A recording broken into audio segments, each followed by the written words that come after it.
Silicon ಸಿಟಿಯಲ್ಲಿ ಎಸ್ಐಆರ್ನಿಂದ big shock ಎದುರಾಗಿದೆ. ಇದೀಗ ರಾಜ್ಯದಲ್ಲಿ 1.11 ಕೋಟಿ ಮತಗಳು ಡಿಲೀಟ್ ಆಗಿರುವಂತದ್ದು. ಅಂದ್ರೆ 1,11,00,000 ಮತಗಳು ಡಿಲೀಟ್ ಆಗಿದೆ. ಸಿಲಿಕಾನ್ ಸಿಟಿಯಲ್ಲಿ ಎಸ್ಐಆರ್ನಿಂದ ಬಿಗ್ ಶಾಕ್ ಎದುರಾಗಿದೆ. ಇದೀಗ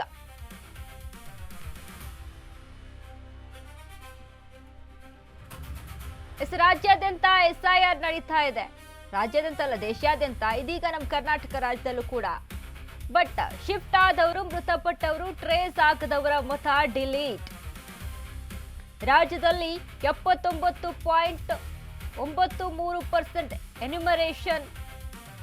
16,30,012 ಮತದಾರರು ಪತ್ತೆಯಾಗಿಲ್ಲ. ರಾಜ್ಯದಲ್ಲಿ ASDDO 1,11,00,000 ಮತದಾರರು ಪತ್ತೆ ಮಾಡಿದೆ.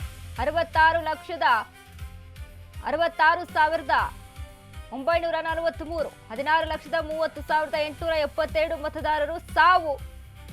ಎರಡು ಕಡೆ ಮತ ಹೊಂದಿದಂತ 6,89,000 ಮತದಾರರು. ಇನ್ನು ಕರ್ನಾಟಕದಲ್ಲಿ ಬರೋಬ್ಬರಿ 20.03 ವೋಟರ್ಗಳು ಡಿಲೀಟ್ ಆಗಿದೆ. ಬೆಂಗಳೂರು ದಕ್ಷಿಣದಲ್ಲಿ 51% ಮತದಾರರು ಡಿಲೀಟ್. ಬೆಂಗಳೂರು ನಗರದಲ್ಲಿ 45% ಮತದಾರರು ಪತ್ತೆ ಇಲ್ಲ. ಬೆಂಗಳೂರು ಉತ್ತರದಲ್ಲಿ 47% ಮತದಾರರು ಸಿಕ್ಕೇ ಇಲ್ಲ. ಬೆಂಗಳೂರು ಕೇಂದ್ರದಲ್ಲಿ 48% ಮತದಾರರು ಡಿಲೀಟ್ ಆಗಿದ್ದಾರೆ. 2 ದಿನಗಳ ಹಿಂದೆ ಈ ಬಗ್ಗೆ ವಿಸ್ತೃತವಾಗಿ ವರದಿ ಮಾಡಿದ್ದಂತ ಅಶ್ವವೇಗ ನ್ಯೂಸ್, ಈ ಬೆನ್ನಲ್ಲ ಇದೀಗ ಖುದ್ದು ಚುನಾವಣಾ ಅಧಿಕಾರಿಗಳಿಂದಲೇ ಮಾಹಿತಿ ಲಭ್ಯವಾಗಿದೆ. ಎಸ್ಐಆರ್ ನಡೀತಾ ಇದೆ ರಾಜ್ಯಾದ್ಯಂತ ಎಲ್ಲೆಡೆ. ಅದರಲ್ಲಿ 1,11,00,000 ಮತದಾರರು ಡಿಲೀಟ್ ಆಗಿದ್ದಾವೆ. ಮತಗಳು ಗೈರು ಅಂದ್ರೆ ನಾಪತ್ತೆ ಆಗಿರುವಂತದ್ದು 16,30,000. ಸ್ಥಳಾಂತರಗೊಂಡಂತವರು 66,64,000. ಸಾವಾದಂತವರು 16,30,000. ಏನು 1,11,00,000 ಮತಗಳು ಡಿಲೀಟ್ ಆಗಿದೆಯಲ್ಲ, ಅದರಲ್ಲಿ ಆದಂಥದ್ದು ನಾಪತ್ತೆ ಎಷ್ಟು ಜನ ಆಗಿದ್ದಾರೆ, ಸ್ಥಳಾಂತರ ಎಷ್ಟು ಜನ ಆಗಿದ್ದಾರೆ, ಸಾವು ಎಷ್ಟು ಜನದಾಗಿದೆ ಅಂತ ಎಲ್ಲವನ್ನ ಕೂಡ ಡಿವೈಡ್ ಮಾಡಿ ನೋಡಿದಾಗ ಇಲ್ಲಿ ನಾಪತ್ತೆ ಆದದ್ದು ಅದರಲ್ಲಿ 16,30,000 ಆದರೆ ಇನ್ನು ಸ್ಥಳಾಂತರಗೊಂಡಂಥದ್ದು 66,64,000 ಇದೆ. ಸಾವಾಗಿದ್ದು 16,30,000 ಲೆಕ್ಕಾಚಾರಗಳು ಕಂಡು ಬಂದಿರುವಂತ. ಈಗಾಗಲೇ ನೋಡಿ ಎಸ್ಐಆರ್ ಪ್ರಕ್ರಿಯೆ ನಡೀತಾ ಇದೆ. ಅದರಲ್ಲೂ ಈಗ ರಾಜ್ಯದಲ್ಲಿ ASDDO 1,11,00,000 ಮತದಾರರು ಪತ್ತೆ ಮಾಡಿರುವಂಥದ್ದು. ಅಂದರೆ ಅಬ್ಸೆಂಟ್ ಇದ್ದಂಥವ್ರು, ಶಿಫ್ಟ್ ಆಗಿರುವಂಥದ್ದು, ಡೆತ್ ಆದಂಥವ್ರು ಅಥವಾ ಯಾರ್ಯಾರು ಅದರ್ಸ್ ಬೇರೆ ಕಡೆ ಹೋಗಿದ್ದಾರಾ, ಇವೆಲ್ಲವೂ ಕೂಡ ಅಲ್ಲಿ ಪರಿಗಣಿಸಿ 1,11,00,000.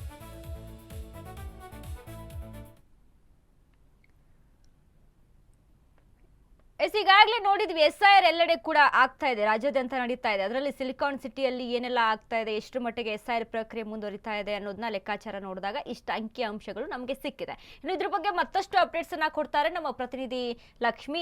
ಲಕ್ಷ್ಮಿ, ಎಸ್ಐಆರ್ ಪ್ರಕ್ರಿಯೆ ನಡೀತಾ ಇದೆ. ಸರ್ಕಾರ ಈ ಒಂದು ನಿರ್ಧಾರವನ್ನ ತೆಗೆದುಕೊಂಡು ಈಗಾಗಲೇ ಎಲ್ಲೆಲ್ಲಿ ಅಂದ್ರೆ ಮತಗಳ ವಿಚಾರಕ್ಕೆ ಸಂಬಂಧಪಟ್ಟಂತೆ ಚುನಾವಣೆಯನ್ನ ಮುನ್ನೆಲೆಗೆ ಇಟ್ಕೊಂಡು ಈ ಒಂದು ಪ್ರಕ್ರಿಯೆಯನ್ನ ಆರಂಭಿಸಿರುವಂತದ್ದು. ಬಟ್ ಎಷ್ಟೆಲ್ಲ ಇದು ಸಕ್ಸಸ್ಫುಲ್ ಆಗಿ ನಡೀತಾ ಇದೆ, ಇದರಲ್ಲಿ ಏನೆಲ್ಲ ಅಪ್ಡೇಟ್ ಸಿಗ್ತಾ ಇದೆ ಲಕ್ಷ್ಮಿ?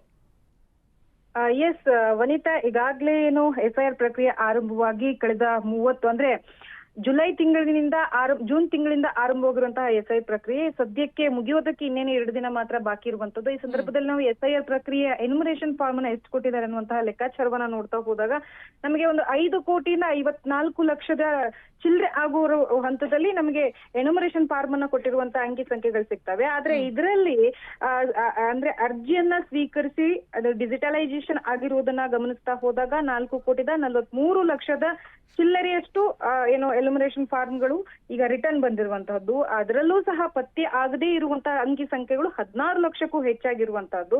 ಒಟ್ಟಾರೆಯಾಗಿ ನಾವು ಇದನ್ನ ಒಂದು ಏನಂತಾರೆ ಶೇಕಡಾವಾರುಗಳ ಲೆಕ್ಕದಲ್ಲಿ ನೋಡಿದ್ರೆ ಸಂಪೂರ್ಣವಾಗಿ 79 ಎನ್ಯುಮರೇಷನ್ ಅಂದ್ರೆ 79% ನಷ್ಟು ಎನ್ಯುಮರೇಷನ್ ಫಾರ್ಮ್ಗಳು ಫಿಲ್ಅಪ್ ಆಗಿರುವಂತದ್ದು. ಜೊತೆಗೆ ರಿಟರ್ನ್ ಎಸ್ಐಆರ್ ಪ್ರಕ್ರಿಯೆಯಲ್ಲಿ ರಿಟರ್ನ್ ಬಂದಿರುವಂತಹ ಮಾಹಿತಿಗಳು ನಮಗೆ ಇಂದಿಷ್ಟು % ಅಂತ ಕಂಡು ಬರುತ್ತೆ. ಆದ್ರೆ ಇದರಲ್ಲಿ ನಮಗೆ ಆಶ್ಚರ್ಯವನ್ನುಂಟು ಮಾಡುವಂತಹದ್ದೇನು ಅಂತಂದ್ರೆ ಈ 16,30,000 ಚಿಲ್ಲರೆವರೆಗೂ ಮತದಾರರು ನಾಪತ್ತೆ ಆಗಿದ್ದಾರೆ ಅನ್ನುವಂಥದ್ದು. ಒಂದ್ ಕಡೆಗೆ ಇದರಲ್ಲಿ SIR ಪ್ರಕ್ರಿಯೆಯಲ್ಲಿ ಭಾಗಿ ಆಗದೇ ಇರಬಹುದು, ಅಥವಾ ಸಾವನ್ನಪ್ಪಿರುವುದು ಆಗಿರ್ಬೋದು, ಅಥವಾ ಡೂಪ್ಲಿಕೇಟ್ ಡೀಟೇಲ್ಸ್ ಗಳನ್ನ ಹೊಂದಿರುವಂತವ್ರು ಆಗಿರ್ಬೋದು. ಈ ರೀತಿ ಅಂದ್ರೆ ಒಂದು 16 ಲಕ್ಷ ಜನರುಗಳು ಇದರಲ್ಲಿ ಕಂಡು ಬರ್ತಾರೆ. ಆದ್ರೆ ಇಲ್ಲಿ ಒಂದ್ ರೀತಿಯಲ್ಲಿ ಕ್ಯೂರಿಯಾಸಿಟಿ ಜೊತೆಗೆ ಸಮಸ್ಯೆಯನ್ನ ಜೊತೆಗೆ ಒಂದ್ ರೀತಿಯಲ್ಲಿ ಎಲ್ಲಿ ಹೋದ್ರು ಅನ್ನುವಂತಹ ಪ್ರಶ್ನೆ ಕಾಡುವಂತದ್ದು ಅಂತಂದ್ರೆ ಶಾಶ್ವತವಾಗಿ ಸ್ಥಳಾಂತರವಾಗಿರುವಂತಹ ಮತದಾರರು ಅನ್ನುವಂಥದ್ದು. ಯಾಕೆಂತಂದ್ರೆ ಇಲ್ಲಿ 66 ಲಕ್ಷಕ್ಕೂ ಹೆಚ್ಚು ಮತದಾರರು ಸಂಪೂರ್ಣವಾಗಿ ಸ್ಥಳಾಂತರವಾಗಿರುವಂತಹದ್ದು ಪತ್ಯ ಆಗ್ತಾ ಇದೆ. ಅದರ ಬೆನ್ನಲ್ಲೇ ಈಗ ಇತರೆ ಅಂದ್ರೆ ನಮ್ಮ ರಾಜ್ಯಕ್ಕೆ ಬಂದು ಬೇರೆ ಬೇರೆ ರೀತಿ ಡೀಟೇಲ್ಸ್ ಗಳನ್ನ ಅಂದ್ರೆ ಇಲ್ಲಿಯವರು ಅಲ್ಲದೆ ಇರುವಂತವ್ರು ಅಂತಂದ್ರೆ 4,88,974 ಮತದಾರರು ಅನ್ನುವಂತಹದ್ದು. ಒಟ್ಟಾರೆಯಾಗಿ ನಾವು ಇದನ್ನ ಅಂಕಿಅಂಶಗಳನ್ನ ಗಮನಿಸ್ತಾ ಹೋದಾಗ 1.11 ಕೋಟಿ ಮತ ಡಿಲೀಟ್ ಆಗಿರುವಂತಹ ಅಂದಾಜುಗಳು ಪತ್ತೆ ಕಂಡು ಬರ್ತಾ ಇರುವಂತದ್ದು. ಇದ್ರ ಬೆನ್ನಲ್ಲೇ ಪ್ರಶ್ನೆಗಳು ಮೂಡುವಂತದ್ದು ಅಂತಂದ್ರೆ ಹಾಗಾದ್ರೆ 1.11 ಮತದಾರರು ಡಿಲೀಟ್ ಆಗೋದಕ್ಕೆ ಕಾರಣಗಳೇನು, ಇಷ್ಟು ವರ್ಷದಲ್ಲಿ ಇಷ್ಟು ಜನ ಸಾವನ್ನಪ್ಪೋದಕ್ಕೆ ಸಾಧ್ಯನಾ ಅನ್ನುವಂತಹದ್ದು ಖಂಡಿತವಾಗಿ ಇರ್ಬೋದು, ಇಲ್ಲದೆ ಇರೋದಕ್ಕೆ ಅಂತೂ ಸಾಧ್ಯ ಇಲ್ಲ. ಆದ್ರೆ ಇಲ್ಲಿ ಇನ್ನೊಂದೇನು ಅಂತಂದ್ರೆ SIR ಪ್ರಕ್ರಿಯೆಯಲ್ಲಿ ಸಾಕಷ್ಟು ಜನರು ಹೊರಗುಳಿದಿದ್ದಾರೆ ಅನ್ನುವಂಥದ್ದು. ಯಾಕಂತಂದ್ರೆ ಅವ್ರು ಕೆಲ್ಸಕ್ಕೆ ಹೋಗಿರ್ತಾರೆ ಅಥವಾ ಇನ್ನೇನೋ ಆಗಿರ್ಬೋದು. ಇದ್ರ ಹಿಂದೆಲೆ ಅವರು ಇಲ್ಲದೆ ಇರುವಂತದ್ದು ಸಹ ಒಂದ್ ರೀತಿಯಲ್ಲಿ ಕಂಡು ಬರ್ತಾ ಇರುವಂತದ್ದು. ಅದ್ರ ಜೊತೆಗೆ ನಾವು ಬೆಂಗಳೂರನ್ನ ನೋಡ್ತಾ ಹೋದಾಗ 51% ಮತದಾರರು ಸದ್ಯಕ್ಕೆ ಬೆಂಗಳೂರಿನಲ್ಲಿ ಹೆಚ್ಚು ಡಿಲೀಟ್ ಆಗಿರುವಂತದ್ದು. ಅಂದ್ರೆ ರಾಜ್ಯದ ನಾನಾ ಭಾಗಗಳನ್ನ ಹೋಲಿಕೆ ಮಾಡಿದ್ರೆ ನಮಗೆ ಹೆಚ್ಚಾಗಿ ಬೆಂಗಳೂರಿನಲ್ಲಿಯೇ ಅಂದ್ರೆ ಕಡಿಮೆ ಪರ್ಸೆಂಟೇಜ್ ನಲ್ಲಿ ಏನು SIR ಪ್ರಕ್ರಿಯೆ ನಡೆದಿರುವಂತಹದ್ದು ಬೆಂಗಳೂರಿನಲ್ಲಿ. ಅದರಲ್ಲೂ ಬೆಂಗಳೂರು ನಗರದ ಉತ್ತರ ಆಗಿರ್ಬೋದು, ದಕ್ಷಿಣ ಆಗಿರ್ಬೋದು, ಕೇಂದ್ರವನ್ನ ನಾವು ಕಂಪೇರ್ ಮಾಡ್ತಾ ಹೋದಾಗ ಒಂದು ಭಾಗದಲ್ಲಿ 45% ಕಂಡು ಬರುತ್ತೆ, ಇನ್ನೊಂದು ಭಾಗದಲ್ಲಿ 47% ಕಂಡು ಬರುತ್ತೆ, ಮತ್ತೊಂದು ಭಾಗದಲ್ಲಿ 48%. ಒಟ್ಟಾರೆಯಾಗಿ ನಾವು ಇದನ್ನ ಗಮನಿಸ್ತಾ ಹೋದಾಗ SIR ಪ್ರಕ್ರಿಯೆಯಿಂದಲೂ ಸಹ 1.11 ಮತಗಳು ಸದ್ಯಕ್ಕೆ ಡಿಲೀಟ್ ಆಗುವಂತ ಸಾಧ್ಯತೆ ಇರುವಂತದ್ದು ಹೆಚ್ಚಾಗಿ ಕಂಡು ಬರ್ತಾ ಇರುವಂತದ್ದು. ವನಿತಾ, ಥ್ಯಾಂಕ್ ಯು ಲಕ್ಷ್ಮಿ ನಿಮ್ಮೆಲ್ಲ ಅಪ್ಡೇಟ್ಸ್ಗೆ.